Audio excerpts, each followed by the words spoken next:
that have reported their provisional ballots, they are running about 4 points friendlier to Trump than the rest of the vote cast in the county, 4 to 5 points.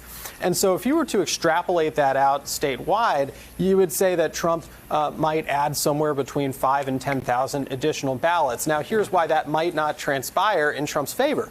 Because we know a disproportionate share of provisional ballots are likely to be from the cities, Allegheny County, Philadelphia County. And that potentially includes a lot of voters, including voters of color, who had requested a mail ballot either unwittingly for the primary or actively, but decided for whatever reason that they were uncomfortable with the mail and that they wanted to vote in person. And if they did not bring their full ballot, including both envelopes, or if they never got their ballot in the mail and showed up to vote in person, they voted provisionally. So there are a bunch of those ballots that are in cities that ought to help Joe Biden.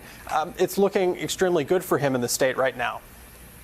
So, Dave, let me ask you, can you name, is there any scenario that you have heard by anybody at any network, at any newspaper, any data analyst, is there anybody that you have talked to over the past 3 or 4 days that can draw out a scenario where Donald Trump has a chance of winning the state of Pennsylvania?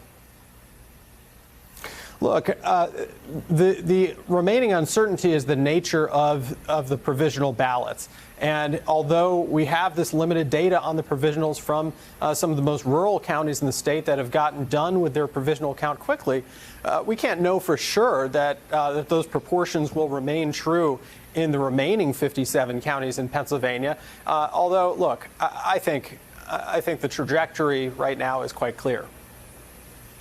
Do you know anybody else, though? Do you know anybody else that believes Donald Trump? My question was, do you know anybody that believes Donald Trump has even the remotest chance of winning Pennsylvania? Okay. No, that's a no. Okay, Willie. I've seen enough of this line of questioning. Yeah, thank you, witness. Poor you Dave. can step down now. My co-counsel Willie Geist will now ask you the next question. So Dave, let me try another state on you. So Pennsylvania, we hope to know some more vote at some point this morning, hopefully within our next hour or two while we're on the air here on MSNBC. But let me ask you about Nevada, because that state is looking good for Biden as well, with 90% of the vote outstanding in Clark County, which is heavily Democratic. Do you see a call in that state perhaps today? I'm going to defer to our decision desk team on that. Look, a 22,000 vote deficit is extremely difficult for the president to overcome, considering that these are mail ballots from Clark County. Okay, so Nevada's looking good as well. So, Jonathan Lemire, let me turn to you then from the president's position. As Joe said, this is exactly the way that Donald Trump advertised it was going to happen. He was going after, for months, mail-in voting as rigged. Then he knew that he was going to have these 3 or 4 days after Election Day to fill the space with lawsuits and conspiracy theories. But they haven't gone anywhere. I mean, is there a single lawsuit that you've seen that has gotten any traction in a state, in Pennsylvania or Wisconsin or Michigan? And what is the mood inside the White House as these suits continue to fail?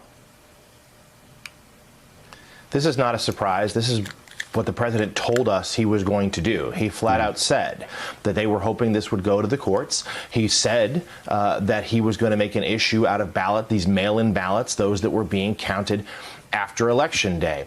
In terms of lawsuits, yesterday, the Supreme Court Justice Alito ruled in Pennsylvania that the ballots that were received after Election Day had to be held separate, had to be segregated for those that were received on or before Election Day. That was greeted in the moment by as a win by conservatives, but that actually all it did was affirm what the state was already doing. So the answer is no. None of these lawsuits brought by Republicans or the Trump campaign in any number of states have gone anywhere. They've already been dismissed.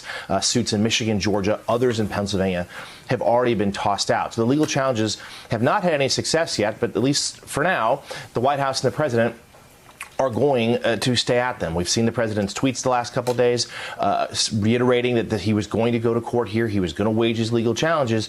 But I will say there's a growing sense of resignation in the White House, in the campaign, and those around him. The president himself is certainly angry here. He's flailing. He does not want to be perceived as a loser. He does not want this election to be decided or called. But people around him recognize they have little to no path here. They're watching the vote counts. And yes, the networks are being cautious, but they will get there, whether it is that 35,000 vote threshold in Pennsylvania, or when we get more votes later today from Nevada, or perhaps when Arizona releases another batch this evening. There will be states that are called. None of them appear to be called for the president. And now, as he mounts this legal challenge, as he tries to organize a fight, his chief of staff and several other top campaign aides have all contracted the coronavirus, hampering his efforts even further. That's not good. I never saw that coming. Somebody in the White House getting COVID? No. Thanks for checking out MSNBC on YouTube, and make sure you subscribe to stay up to date on the day's biggest stories. And you can click